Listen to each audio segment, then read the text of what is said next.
아멘. 자, 우리 말씀 산책 보도록 하겠습니다. 첫 번째 질문입니다. 애굽으로 향하는 모세는 지극히 평범한 모습으로 처자식들을 나귀에 태우고 손에는 단지 양치던 지팡이만을 잡았을 뿐이지만 그 지팡이를 하나님의 지팡이라고 부르는 이유는 무엇인가요? 자, 같이 읽어보겠습니다. 시작. 그 길이 하나님과 함께 가는 것이기 때문입니다. 그래요. 가장 중요한 것은 그 애굽으로 보내는 그 길은 모세에게 개인적으로 있어서는 좋지 않은 길이죠. 좋은 추억도 아니고 가고 싶지 않은 길이에요. 여기서 이제 털을 닦았고 또 이제 나이도 들 만큼 들었는데 내가 거기를 또 왜 가야 합니까?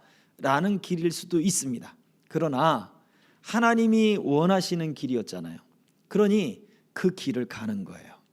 하나님과 함께 가는 길이었기 때문에 모세가 잡은 지팡이는 단지 목자의 지팡이였어요.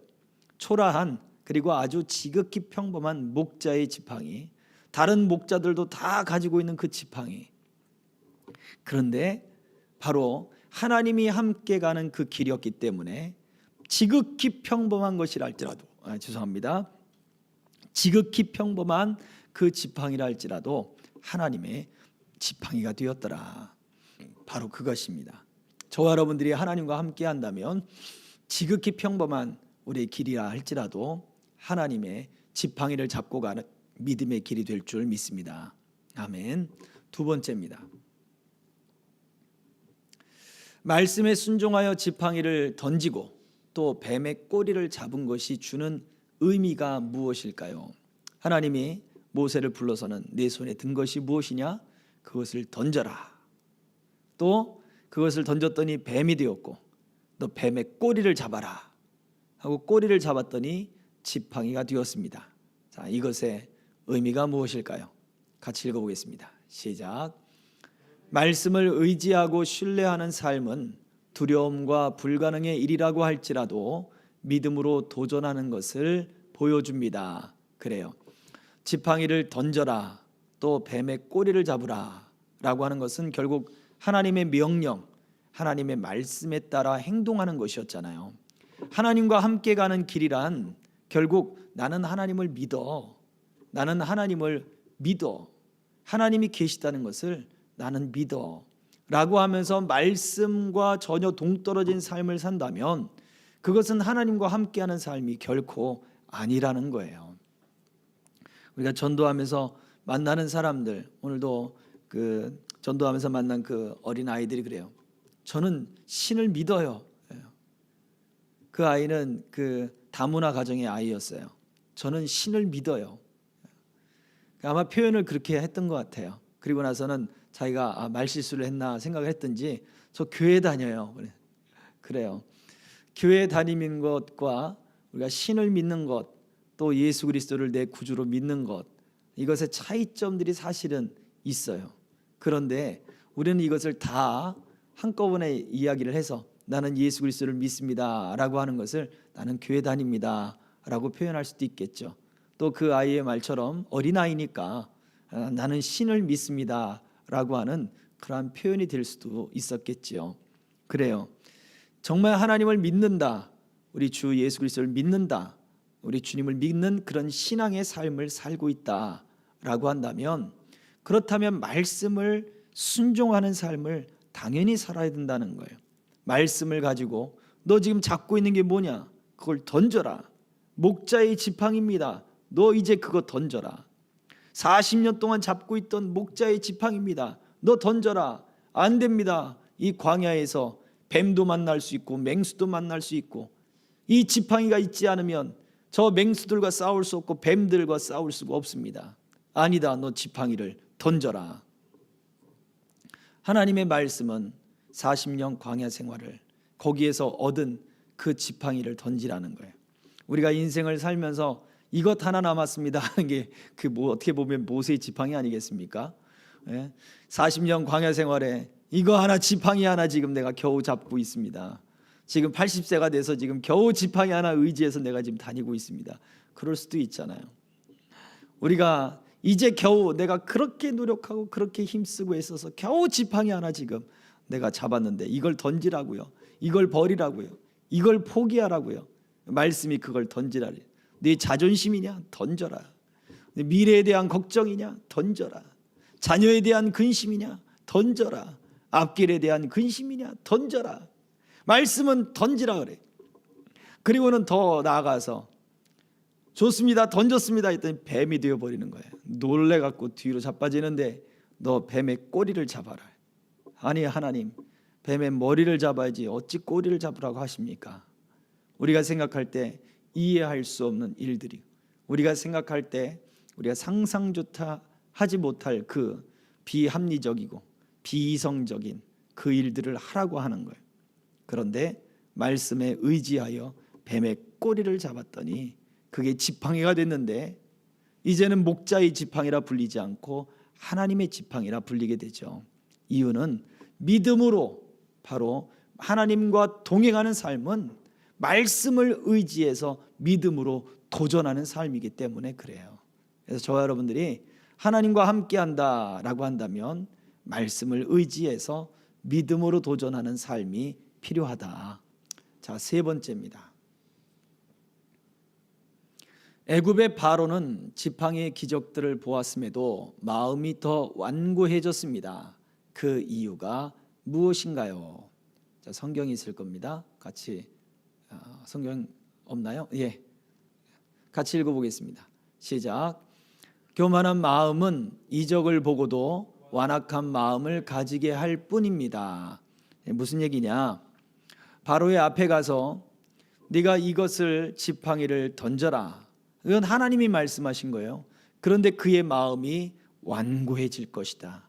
더 완악해져서 강한 손으로 그를 치기 전에는 내 백성을 보내지 않을 것이다. 하나님이 미리 그렇게 말씀하셨어요.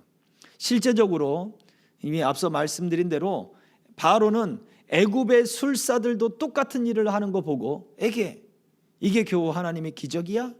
라고 하면서 그 마음이 더 완악해졌습니다.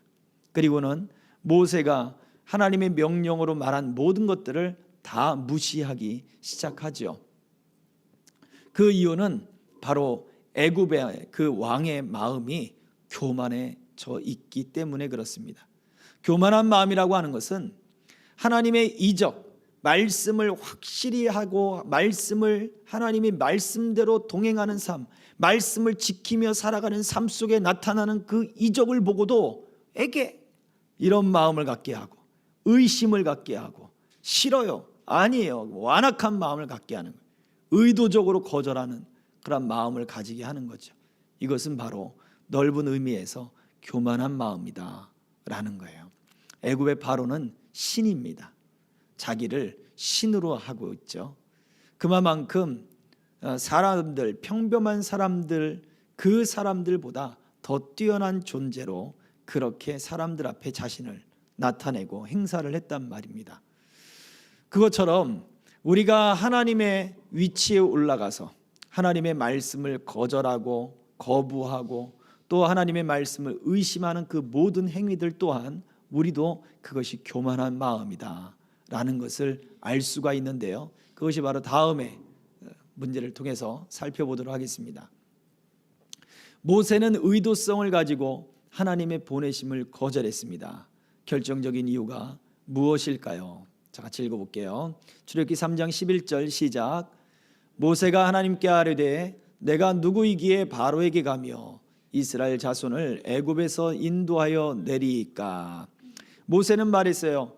내가 누구이기에 나까짓게 어디 거기를 갑니까? 나 같은 사람이 지금 다 이제 힘이 빠져서 이제 다 애굽 말도 잃어버리고 이 미디안 광야에서 이렇게 햇빛에 그을려서 여기에서 이런 모습을 가지고 몰골을 가지고 나 같은 사람이 어떻게 이것을 하겠습니까? 근데 그 모세가 이것 말고도 계속해서 하나님의 이야기를 거절하는데 결론은 하나였습니다. 나 같은 사람이 할 수 있겠습니까? 아니지요 라는 것단 말이죠. 자, 정리한 걸 읽어보죠. 시작. 스스로 결론을 내려 다른 이가 적합하다고 판단했기 때문입니다. 이 또한 교만한 마음에서 나옵니다. 그래요. 의도성을 가지고 하나님의 보내심을 거절한 것은 바로 모세 또한 교만한 마음이 있었던 거예요. 교만한 마음이란 높아진 마음만은 아니라고 하는 거예요. 교만한 마음은 하나님의 위치에 자기를 올려놓는 거예요. 그것은 꼭 높아져서가 아니라 자기가 판단하고 자기가 결정을 내리는 거예요. 그래서 다른 이가 적합합니다. 하나님은 지금 모세를 계속해서 보내시는데 다른 이가 적합합니다. 나는 할 수가 없습니다. 그래서 지나친 겸손의 모습으로 보이지만 너무나 지나친 겸손은 사실은 교만을 어떤 위장하고 있는 모습과도 같다고 볼 수 있습니다. 그래서 다섯 번째입니다. 모세에게서 또다시 애굽으로 간다고 하는 것은 40여 년 전 그 상처 속으로 돌아가는 것입니다. 그럼에도 하나님이 보내시는 이유가 무엇인가요? 하나님이 보내시는 이유가 중요한 거예요. 자, 같이 읽어볼게요. 신명기 7장 7절 시작. 여호와께서 너희를 기뻐하시고 너희를 택하심은 너희가 다른 민족보다 수요가 많기 때문이 아니니라. 너희는 오히려 모든 민족 중에 가장 적으니라. 아멘. 그렇습니다. 다른 민족 중에 가장 적기 때문이라고 이스라엘 백성들을 택하신 이유를 말해줘요. 기드온의 300용사에 대한 이야기를 잘 알죠. 하나님은 12만 명의 미디안 군사와 싸울 12,000명의 사람들이 모였단 말이에요. 근데 약 12,000명의 그 사람들이 많다. 아니 10대 1이에요? 10대 1이 뭐예요? 12만 명은 12,000명, 그 10대 1이죠. 아니 이렇게도 10명이 둘러싸서 싸우는 거예요? 쉽지 않은데, 쉽지 않은 정도가 아니라 그냥 졌다고 봐야죠. 그런데 하나님은 아니야, 그래도 숫자가 많어. 너희들이 10대 1의 전쟁을 치러서 이기고 난 다음에 너희들의 힘으로 이겼다라고 말할 것 같아. 그래서 골라낸 숫자가 몇 명이에요? 그게 300명이에요.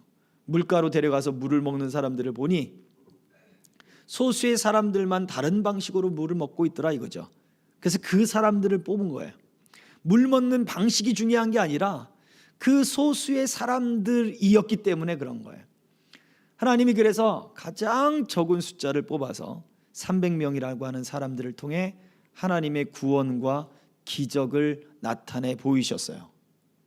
그것처럼 이스라엘 백성들로 하나님의 나라, 하나님의 백성들로 삼고 싶으셨던 것은 이스라엘 백성들이 어떤 뛰어나거나 아니면 그 사람들이 하나님 앞에 신실하거나 그랬기 때문이 아니에요. 종족이나 혈통 때문도 아니에요. 물론 아브라함과 이삭과 야곱과 맺으신 약속이 있기 때문이지만 아브라함의 혈통 때문이든지 그 혈통 때문에 이스라엘 백성들을 하나님이 세운 것은 결코 아니라는 말이에요.